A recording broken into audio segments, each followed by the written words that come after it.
Hey, what is up everybody? Welcome back. Jacob here with another video. We are now officially in the middle of December, which means we are in the heat of all of the residency interviews happening this year, and that's what we're going to be talking about today. I actually just finished up an interview about 15 minutes ago or so I wanted to hop on and kind of talk to you guys about my experiences with it. I've done several so far, so I wanted to get some under my belt before I made a video like this. It's tough because this year interviewing virtually through the computer is new for pretty much everyone, and it was certainly something that I didn't have a lot of experience with.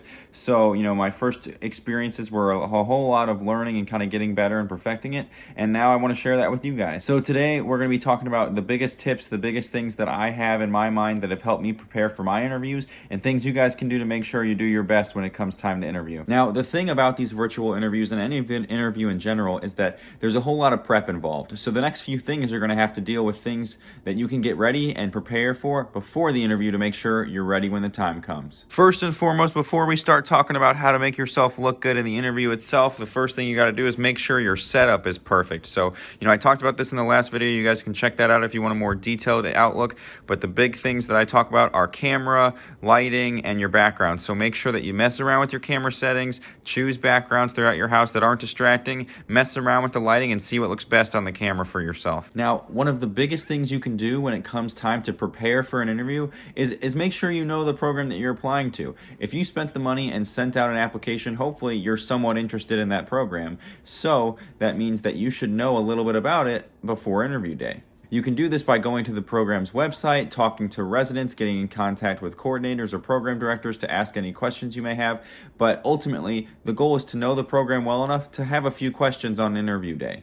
Usually the program's website does a good job of giving out an overview of the kinds of things you're going to be doing. They may also have some resources as to what it's like to live in the city that they're located in. So make sure you check that out. Jot down a few notes that you want to ask about on interview day or learn more about so that you're prepared and you know exactly what you're going to be applying for. Going along with looking up the program as part of your prep, see if the program coordinator has sent you an itinerary of your interview day. A lot of times this has your exact schedule of the exact people you're going to be interviewing with. If you have time, make sure you look them up, especially on the program's website, to see if they have a bio, because if you find something that's interesting, you may have a lot more in common than you know in terms of your hobbies or where they trained or where you're from, and this can really help make the interview a lot less awkward and more so conversational, which can certainly leave them with a better impression of you. Another big part of interview prep is coming up with questions to ask your interviewer. No doubt each interviewer is going to make 2 to 5 minutes at the end of their interview for you to ask any questions that you may have.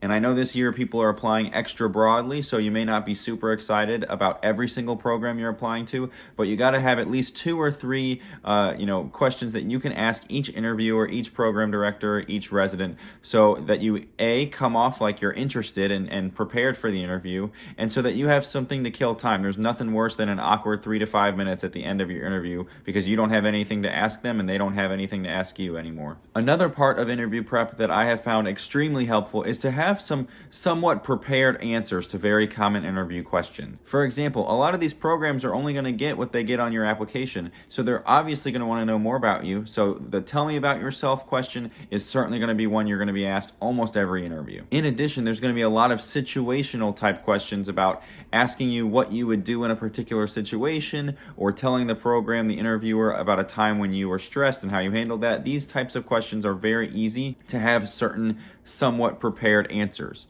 The most challenging part is not being prepared for these questions and trying to really have to think of something on the spot. So if you can have somewhat prepared answers for very common interview questions, that will go a long way when it comes to looking confident and being prepared for interview day. Next big part of prep, and I think this one is equally as important as some of the other ones, is make sure you like what you're wearing. Lay out your clothes the night before, make sure it's something that you feel confident in, but also comfortable. We're doing a lot of virtual interviews, so not always necessary to put on the dress shoes, dress socks, dress pants, those kinds of things, but make sure from the waist up you're looking professional and ready to go. Last big interview tip I have for you guys before the interview in terms of your prep, make sure you have some water close by or something to drink. No doubt when you're going to be talking for 45 minutes, 50 minutes straight, back-to-back interviews, you're going to get parched, your mouth is going to get dry, so make sure you have something there to drink real close. All right, so you guys have done all of your prep. You guys have done a great job. Now it's time to get to the interview day. Give yourself plenty of time to get showered that morning, get yourself dressed up, do your makeup, do whatever you want to do that morning to make make yourself comfortable and confident,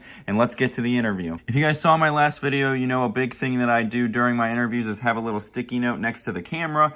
All of my notes and questions that I wrote down and took during my prep for the interview are right there, ready for a quick glance in case I ever need them during my interview or during a resident meet and greet where I can ask them some questions without having to look like I'm looking away or not paying attention to them. During your interview, you always want to give off the sense that you're really interested in their program and that you're excited to be interviewing with them. So make sure you stay active and engaged in the conversation. I know sometimes the interview days can be very long. They're doing presentations. They're trying to give you the whole experience of what it would be like if you were actually there. So make sure, you're awake. Make sure you're paying attention, smiling every so often, doing your head nods and nonverbal communication, and just make sure that they know that you're interested and that you're excited to be there with them. Now, when it comes to your one-on-one interviews, the same thing holds true. You want to make sure that you're looking towards the camera, or at least on the screen. You want to be actively engaged. You want to be smiling and doing nonverbal cues. And, at the same time, you want to make sure you come off confident.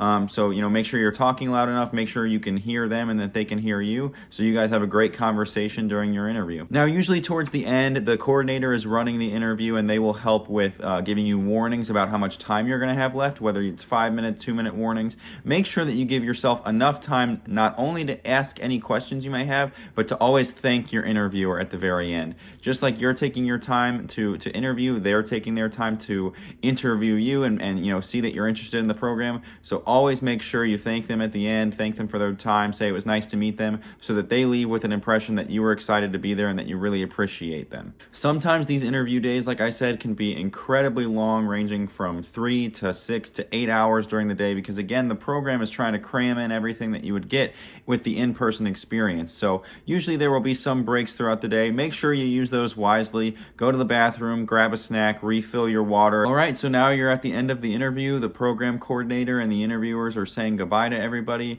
Make sure you say goodbye to them and then once more thank them for their time. Leave them on a good note. You worked hard in your prep. You made sure that you had your questions ready and looked great during the interview. Leave them on one more good note so that they know that not only are you polite, but that you're interested in the program and appreciate their time. After your interviews are done, make sure you enjoy the rest of your day, however much time you have. Do something to de-stress, go exercise, enjoy the weather. Having a lot of interviews back to back and, especially with the stress of 2020 in this season already, it's definitely important to de-stress, decompress, and make sure you enjoy the rest of your day. Hope you guys enjoyed the interview tips. I wish you all the best of luck this season, and as always, I'll see you next time.